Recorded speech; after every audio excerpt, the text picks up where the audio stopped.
Let me introduce myself properly. My name's Oleg, and my whole goal for this channel is to try to make the US Open while having zero golf experience. Well, zero might be a little bit of a stretch, but it's pretty close. I've gone to mini golf a couple times, and I have hit the driving range once or twice with my friends. And then there was this time 3 years ago when I took a golf class in college and maybe played around 30 holes, but no one was keeping score, and that was 3 years ago, so none of that skill is still there. I did grow up playing ice hockey, so if you want to think of me as a much worse version of Happy Gilmore, you might be pretty spot on. So if you're expecting a bunch of break 50s, break 60s, maybe even break 70s, I think we're gonna have to start with something more simple, like break 100, or can we finish our 18 holes without breaking a golf club? But hey, I think it might be doable. So by now, I hope you've realized I'm no pro, but hey, why not shoot for the US Open, right? So without any further ado, let's go watch me embarrass myself for the rest of this video. Here we have the sand wedge.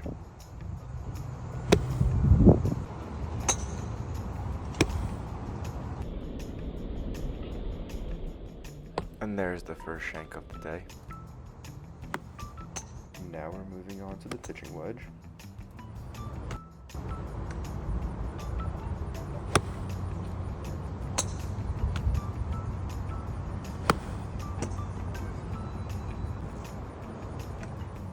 Oh look, another shank.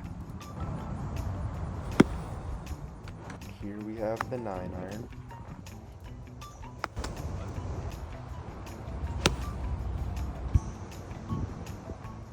Next we have the 8-iron.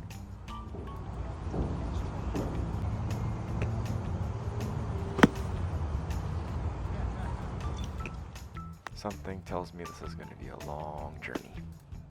Finally, we get to the 7-iron.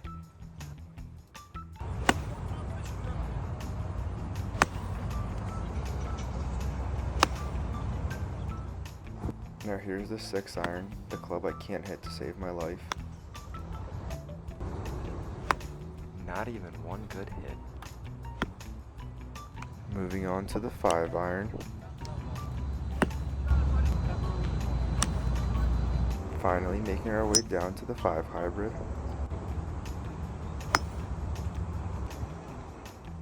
At least I'll be able to find that one.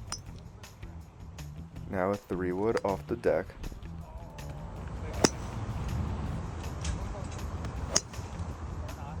I can't believe how far this one goes. And now the moment everyone's been waiting for, the driver.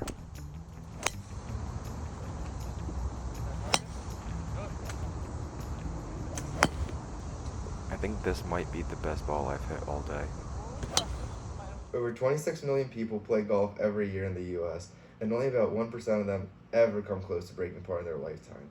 Yet here I am thinking, I'm just going to walk up on up there and try to make the US Open. Well, how do I plan to do that? I was wondering the same exact thing about a month ago, so I decided to ask ChatGPT, how does someone with zero golf experience make the US Open? And what do you think? It came up with an answer saying, meet the .4 handicap index, win all the local qualifiers and all the other qualifiers, and bam, you're up on up there with Bryson DeChambeau and Rory McIlroy.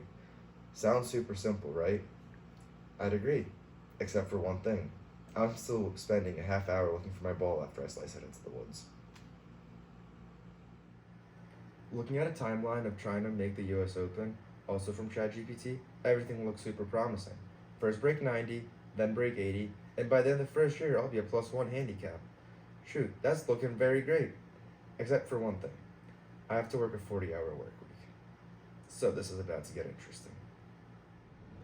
Currently, my goal is to make the 2034 US Open in Oakmont. However, I'll do anything I can to make the US Open earlier. Because as soon as I make the US Open, my next goal will be to win the US Open. Crazy, right?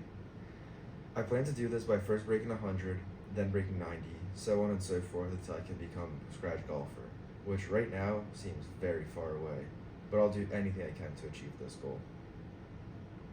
Hopefully I'll be able to do that in the next 2 to 3 years, but then again, I think ChatGPT was being a little bit too optimistic with its estimates. Whenever I feel stuck, I'll try to go get lessons so that maybe I'll be able to push past whatever series I'm working on, and of course I'll take you guys along for the ride. Maybe I'll even make my first series, Can I Spend a Day at the Range Without Shanking or Topping the Ball? My quest to consistently good contact. If you believe in miracles and want to see the most average golfer walk up, tee off, and slice their first drive at the US Open, I recommend you stick around.